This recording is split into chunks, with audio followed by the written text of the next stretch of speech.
मैंने कहा मेरे लिए दाल ही बेहतर है, लेकिन वो खोता कहाँ है जो पहले इधर घूमता रहता था। मेरी किस्मत इतनी अच्छी है कि टिकटॉक की अर्निंग स्टार्ट होती ही मैंने एक 50,000 रुपये की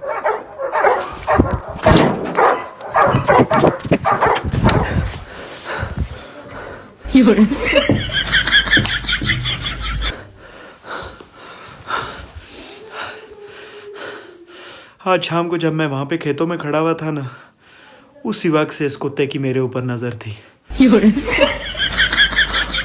मुझे पहले ही पता था कि ये कुत्ता आज मेरे पे ज़रूर अटैक करेगा। खैर शुक्र अल्हम्दुलिल्लाह दिल अभी तक अंदर ही है।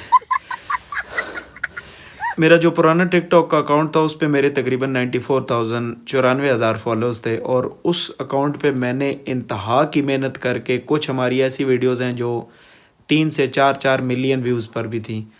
और क्योंकि उस अकाउंट पे मेरी कोई अर्निंग नहीं थी, इसलिए मैंने उस अकाउंट को छोड़ दिया था और नया मोनेटाइज्ड अकाउंट जो यूएस का अकाउंट होता है वो बाय किया था कि मैं इससे अर्निंग करूँगा।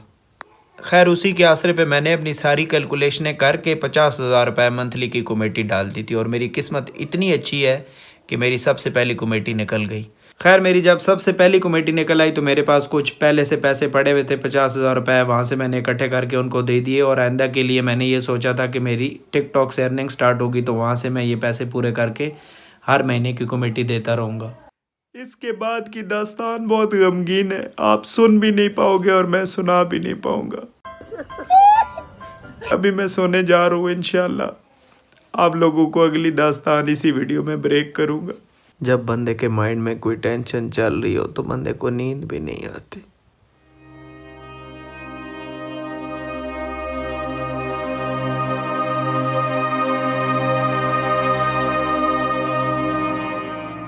सवेर होते ही मैंने नाश्ता किया, गाड़ी को किक मारी और अपनी शॉप की तरफ निकल पड़ा। ज़्यादा देर खड़े रहने की वजह से मेरी गाड़ी के लेफ्ट साइड वाले दोनों टायरों में हवा बिल्कुल कम थी, तो मेरी साइड पे बैठे हुए पैसेंजर को मैंने बोला थोड़ा ऊंचा होके बैठो।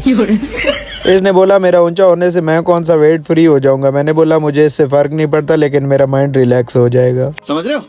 टायर वाले भाई ने बोला इस गाड़ी को पंचर क्यों नहीं लगवाते। मैंने बोला पंचर है ही नहीं। उसने बोला फिर गाड़ी के टायर में हवा खाने वाले कीड़ों को निकलवा दो।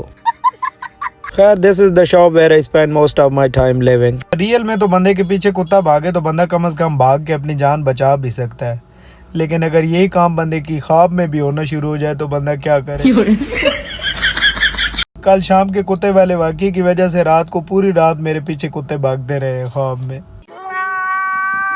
तो हुआ कुछ इस तरह से था कि मैंने सोचा 50,000 रुपये मंथली तकरीबन टिकटॉक से मेरी वीडियोस के हिसाब से अर्निंग आती रहेगी और मैं आराम से 50,000 रुपये महीने की कमेटी देता रहूँगा।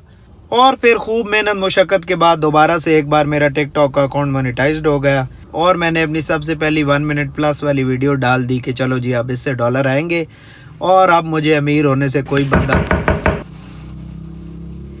ओते बंदे ने पुत्रा चा खटखटा ना यार ना। अभी मैं शॉप पे पहुंच चुका हूँ और मेरे कस्टमर ने मेरे नाक पे दम करना शुरू कर दिया, और इसी स्टोरी को कंटिन्यू करते हैं थोड़ी मजीद देर के बाद। मेरे सबसे पहले ये वाले 2 कस्टमर्स आए जिन्होंने अपनी बैक लाइट रैप करवानी थी, अपने मोटरसाइकिल की बैक लाइट। और उससे अगला काम मैंने गाड़ी का ये खुला सुराख बंद करना है। मेरे नेक्स्ट कस्टमर ने मुझे ये सुराख बंद करते हुए देखा और बोला मुझे ये छोटा सा सुराख भी बंद कर दें। मैंने उनको बोला this is not possible, you have to replace a new meter instead. He did the same what I told him in English. पहले आए हुए 2 कस्टमर्स के ढक्कन के ऊपर ये वाला जेन लगाया।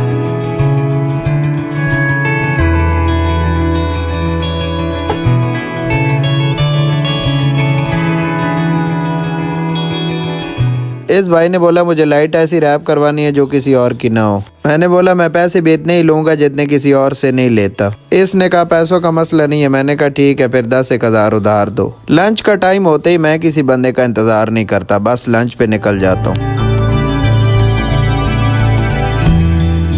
मैंने होटल वाले भाई साहब से पूछा क्या पका हुआ है। उसने कहा खानी तो तुमने दाल है, इसलिए मेरे से सारी चीजें गिनवा के मेरी एनर्जी क्यों वेस्ट करनी है।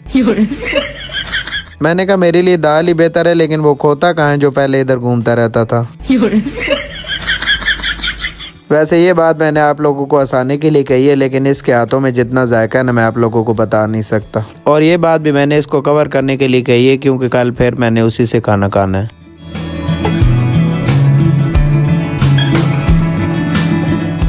खैर after having a lunch break I came back and did this. पूरा भेड़िया बना के उसके मुंह को आधे से काट दिया है। सूरज भी आजकल के दिनों में जापान की ट्रेन की तरह आ रहा है। मैं जो ही दुकान बंद करने लगा मेरा ये आखिरी कस्टमर भी मेरे पास पहुंच गया। इसने कहा मुझे इमरजेंसी है। मैंने कहा फिर 1122 वालों को फोन करो। मैंने दुकान बंद की और घर के लिए कुछ सामान लेने के लिए निकल पड़ा। अम्मी ने कहा चाय के लिए दूध नहीं है, घर आते हुए याद से लेते आना। ठीक है क्या ना, ओके, अल्लाह हाफिज। मैंने स्टोर से घर का कुछ जरूरी सामान लिया, पेट्रोल डलवाया और घर की तरफ निकल पड़ा।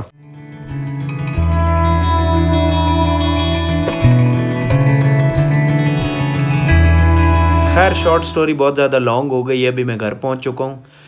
सिंपल मैं आप लोगों को बताने का मकसद ये है कि टिकटॉक की जो अर्निंग है, अगर आप लोग टिकटॉक पे पैसे कमाने के लिए आना चाहते हो तो मत आओ, क्योंकि टिकटॉक टोटल 1000 व्यूज़ पे 0.1 पेनियाँ दे रहा है यूएस अकाउंट पे अभी।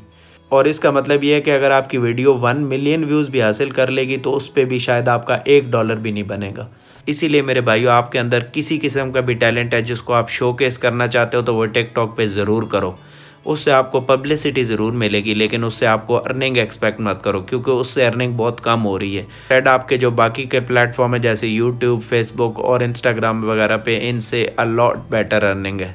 ये वीडियो मैंने सिर्फ और सिर्फ उन लोगों के लिए बनाई है जो मुझे टिकटॉक पे बहुत ज़्यादा मैसेजेस करते रहते हैं कि सर आप हमें सपोर्ट करें और हमें सामने लेकर आएँ। भाई आप ख़ुद भी सामने आ सकते हो। अगर आपके अंदर किसी भी किस्म का टैलेंट है तो आप अपनी वीडियोस बनाओ, अपनी वॉइस में वीडियो बनाओ और उसको टिकटॉक पे पोस्ट करना शुरू कर दो। अगर आपने मेरे से वीडियो को रीपोस्ट करवाना है तो मुझे इनबॉक्स में मैसेज कर दिया करो, तो इंशाल्लाह मैं आप लोगों की वीडियो को रीपोस्ट ज़रूर करूँगा, जिससे आपकी वीडियो की रीच इंशाल्लाह कुछ ना कुछ बेहतर होगी। अब आप लोग मुझे ये बताओ कि मेरी जो कमेटी देनी है इसमें मुझे कौन कौन बंदा सपोर्ट करेगा। Thank you so very much for being a part of the video and I will see you in the next one. Share, like and subscribe if you like my video.